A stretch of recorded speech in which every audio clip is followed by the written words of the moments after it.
Hello friends, welcome to Learning Sessions, and today in this video we are going to start with the module D of RBWM that's actually related to the wealth management. And in this video chapter particularly we are going to cover the first chapter that's related to the importance of wealth management. So do watch this video till end, and further if you want to watch all the previous video, do visit our website jaib.learningsessions.in and further subscribe over there for free of cost, and you'll be getting the access to all the PDFs over there. And if you wish, and you can be basically subscribing to our channel right now so that you get updated whenever we upload the new videos over there. So let's start the session over there, and it's related to the importance of wealth management. Now what is actually wealth management? Let's say case that you are having money and you basically want the other person or a professional so as to manage them, so that you can be allocating that particular wealth into particular resources, particular assets, and further different securities over there. And also you want to basically get the appropriate return, and you want to basically manage the risk also. It's also related to investment management, tax planning,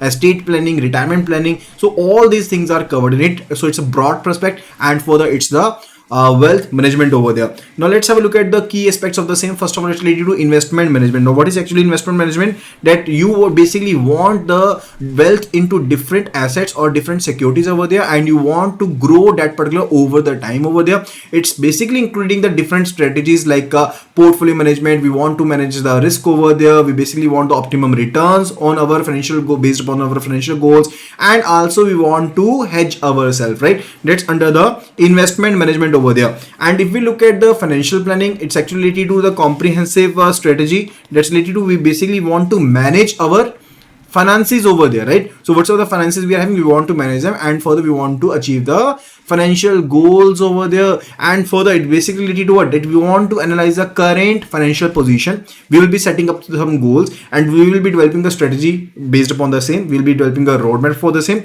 and according to that we are going to manage the incomes, expenses, savings, investments, etc., right? After that, it's related to the tax planning. Now tax planning is basically related to that we want to minimize our tax liability, but we want to be legal enough also, that we are staying in the legal boundaries. We want to minimize our tax liability. So it basically involving the strategies related to that, how where we can be optimizing the deductions, how we can be managing the investments in for tax efficiency over there, and also so as to take the advantage of the tax advantage or advantaged accounts over there, right? So that's related to tax planning.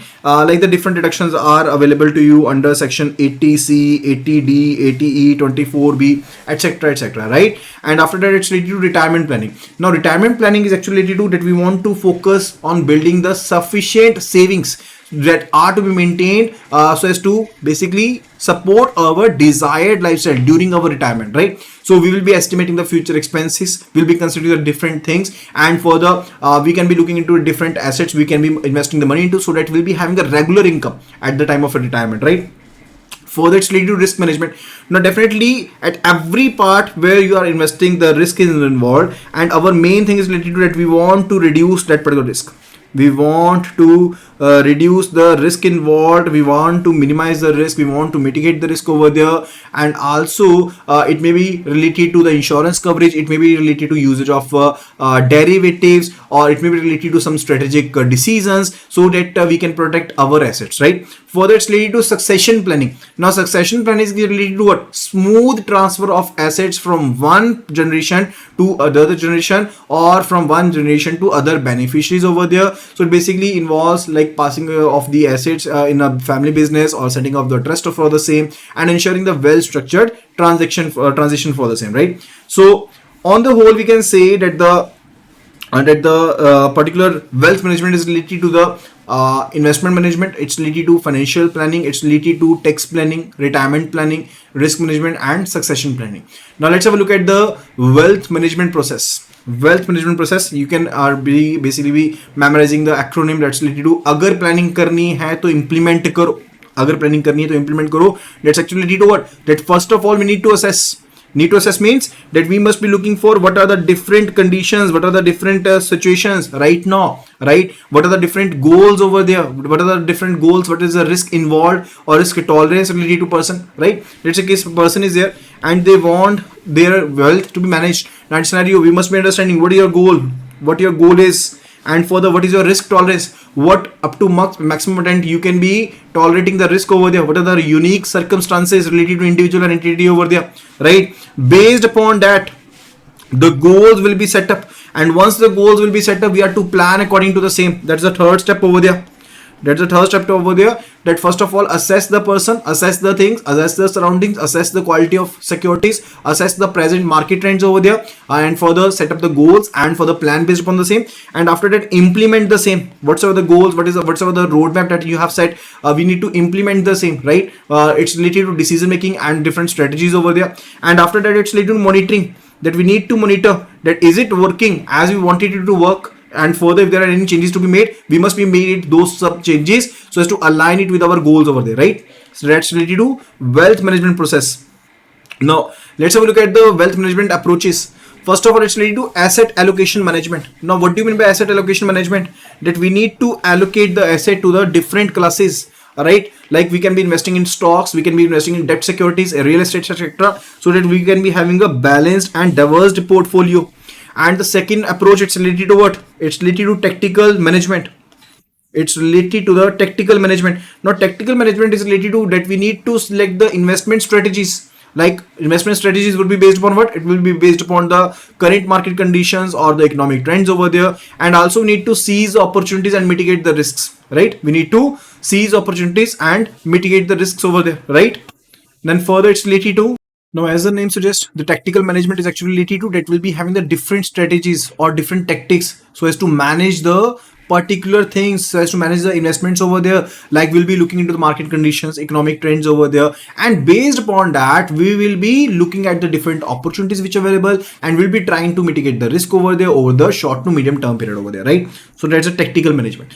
The third type of technique or the approach that we are having related to the wealth management, that's the diversified management over there. Now diversified management means what? That we are not going to invest in single asset over there. We are going to particularly invest in different type of asset, different type of classes of the assets over there, so that we can spread the risk to different classes. And further, so as to ensure that even if there is actually poor performance in one area, that is not going to significantly impact the entire of our portfolio. That's the case. This is our portfolio, and we have invested into three different things, right? And this particular thing goes down, it went down, right? Now in this scenario, even if this is not working fine, the other two things are working, so we can be actually benefited from the same. Okay, now let's have a look at the wealth management products and the services over there. First of all, it's related to bond. Now bond is actually a debt instrument. Debt instrument means, let's say case that here we are having a company XYZ which basically want to raise the capital through the way of debt, right? Now it will be basically be issuing the bonds. Now bond is a debt instrument. Let's say case A person has invested, B person and C person have also invested into the bonds of the company, right? Let's take the example that it's a particular rupees 1000 bond. It's rupees 1000 bond, and it's having a maturity of 5 years and a coupon of 10% is payable. What does it indicate? It indicates that the company will be receiving rupees 1000, and further it is having the face value. So this is basically representing what? This is representing the face value of the bond, and particularly the coupon of 10% will be paid. This percentage of the coupon is actually calculated on the face value of the bond over there. So a particular company is to pay a coupon amount of rupees 100 per year for the next 5 years to the investor, to the bondholder over there. And also at the maturity, the company is having the obligation so as to pay rupees 1000, that is a principal amount. Okay, so that's related to the bond over here. Okay, and further in the bonds we are having the different type of bonds, like we are having the convertible bond. So when we are talking about the convertible bond, these are actually the type of bonds which can be converted into the equity at a predefined particular time period over there, at a predefined price over there. They can be converted into equity over there, right? And what is the difference between bond and equity? Under the bond, the company is having the obligation so as to repay the debt, whereas in the case of equity, if someone is actually investing into the equity over there, the company is having no liability so as to repay it back, right? And further, it could be the regular convertible bond. If we talk about the different types of the convertible bonds, it could be the regular convertible bond. Now regular convertible bond is actually that particular bond which is having a fixed maturity date and further predetermined conversion price, but they actually give the investor merely a right So it's a merely a right which is given to the investor, but not an obligation on the investor over there so as to convert the bond into equity, right? That's the regular convertible bond. But if we talk about the mandatory convertible bond, in that case it's a obligation on the investor so as to convert the bond to the equity at a predefined determined price and predetermined period over there, right? That's the mandatory convertible bond. And the third one is related to reverse convertible bonds over there. Now in case of reverse convertible bonds, the issuing company, that's the bond issued company, will be holding the right that they can be converting the bond into equity shares. They can be converting the bond into equity shares upon the maturity at a predetermined conversion price, that when the particular bond will be maturing, on that scenario they can be converting the bond into maturity, and that right will be available with the issuing company over there. So that's related to reverse convertible bond. So we are having the three types of convertible bonds. One it is related to regular convertible bond, the second one is related to mandatory convertible bonds, and the third one it's related to the reverse convertible bonds. Okay, and further it's related to government bonds. Now the bonds which are being issued by the government, by the central government, and further the state governments over there, so that they can actually be further be tiding its liquidity crisis. So if there is any kind of liquidity crisis, they can be actually be issuing the bonds so that they can be raising the capital through that particular thing, and further they can be utilizing it for the different infrastructure projects, right?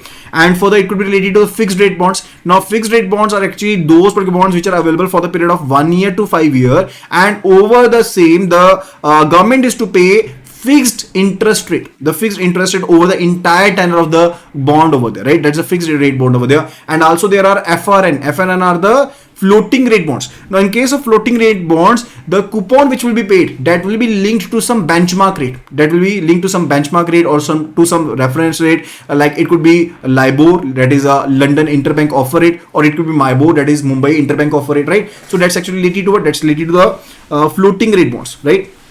And the third one, we are having the inflation index bond, that is IIB. Now the IIBs were first of all issued in year 1997, and IIBs, as the name suggests, they actually give you hedging or safeguard against the inflation. Now the inflation is actually related to general rise in prices. It's related to general rise in prices. So it basically protects its investors from the eroding effects of the inflation over there. So that's related to inflation index bonds. What does it indicate? So whatsoever the coupon that will be paid, that will be increased in such a manner that it could be eroding the impact of the inflation over there, right? And further we are having the SGB, that is a sovereign gold bonds. Now the government securities which are denominated in grams of gold, that is a SGB, and they are having the maturity period of 8 years, and further they are to be held for at least for 5 years, and particularly these are available for in the minimum denomination of 1 gram over there, and these are the substitute for holding the physical gold. And also whosoever the investor would be in SGB, they will also be getting the 2.5% of the interest return, and also whatsoever the appreciation in the gold, they will also be getting the appreciation as per that, right? And the prices are actually issued based upon the prices which have been given by the IBJA, that is Indian Jewelers Bullion Association, right? And further it's related to zero coupon bond. As the name suggests, there will be no coupon which will be paid in case of zero coupon bonds.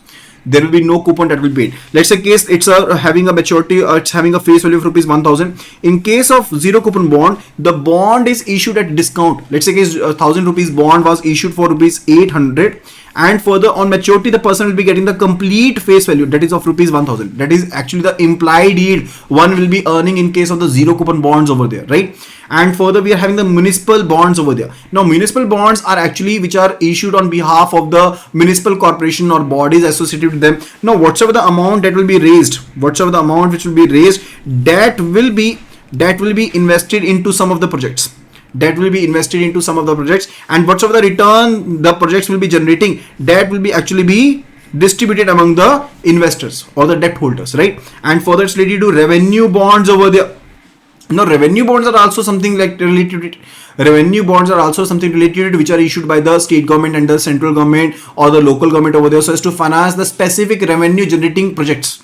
So whatsoever the specific revenue generating project, that particular project the money will be invested into, and whatsoever the returns the revenue will be generated from that particular project, that will be used for the repayment under this particular financing, right? And further it's related to insurance. Now insurance is actually a contract between the two parties, where one party is actually indemnify the other parties against the loss suffered by the letter over there. Let's say case A took an insurance from B over here. So over here B is the insurance provider and particularly A is the insurance taker, or we can say B is the protection seller.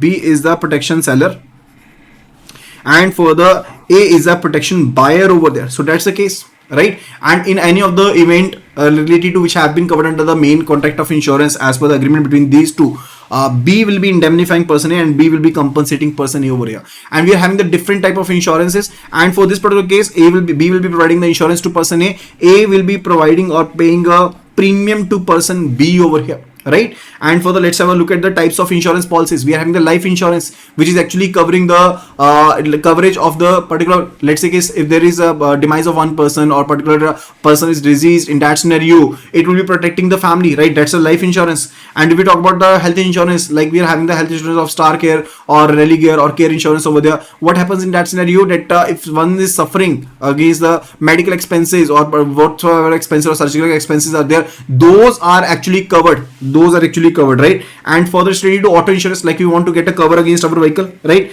And for the home insurance, we want to basically protect the cost over there, cost of reconstruction related to, we want to protect our premises, okay? So that is actually the home insurance over there. And the fourth one, it's related to what? It's related to the travel insurance. The fifth one, it's related to the travel insurance over there. Now travel insurance, like basically, let's say you are traveling and if you suffer any kind of loss due to any of the unknown circumstances or events over there during the international or domestic travels, those will be covered in the same. That's related to the different insurances, right? And after that, it's related to mutual fund.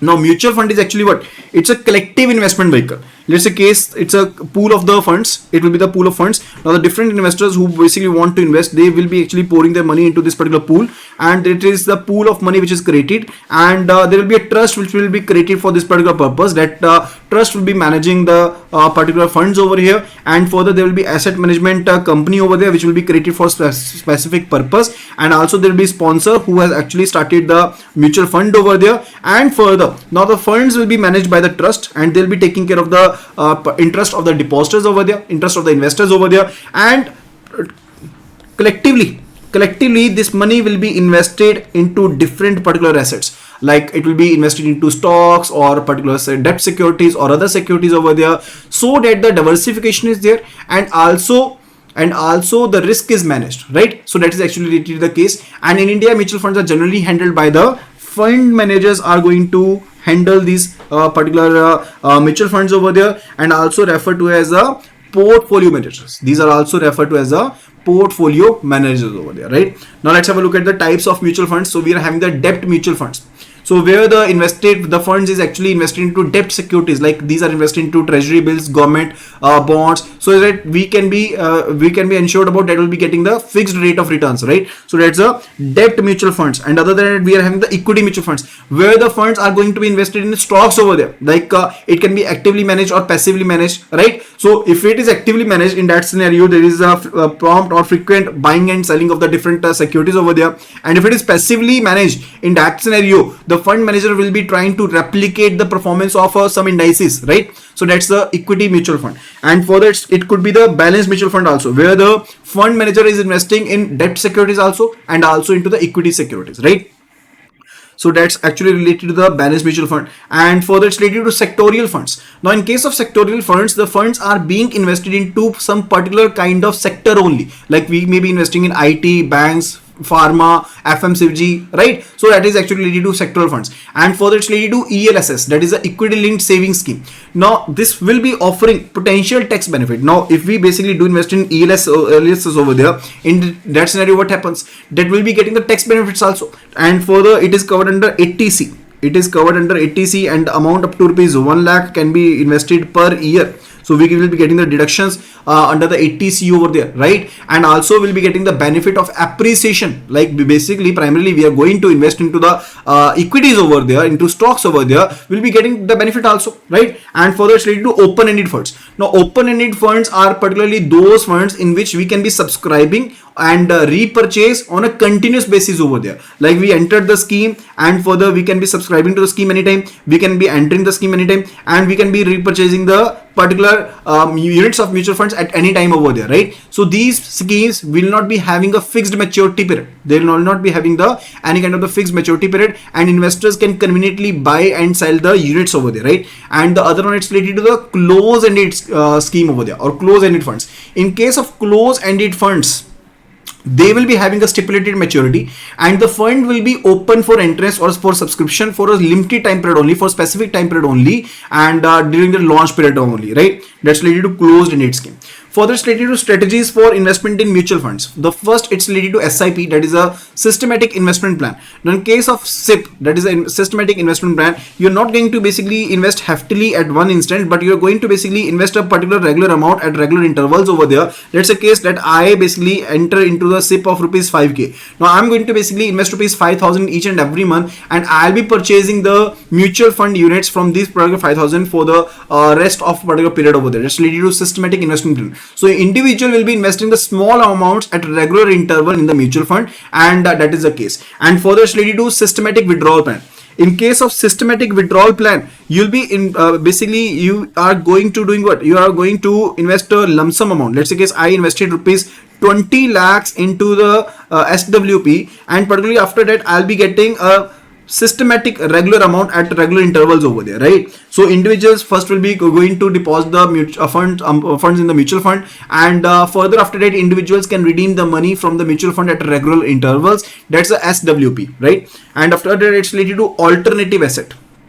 It's related to the alternative asset. Now, alternative asset is actually related to what? That non-traditional investment options fall outside the scope of the traditional asset. What are the traditional assets? Let's say case we are talking about the stocks or bonds or cash. These are the traditional assets. Now, something that is actually not in this particular scope, right? That will be the alternative asset over there. Now, this could be related to that you are going to invest in the commodities like oil, gas, or particular agriculture products, or even the precious metals like gold, etc. Or you're going to invest in futures contracts over there, or commodity focused funds or options over there. That's related to alternative assets over there, right? Further, it's related to real estate services.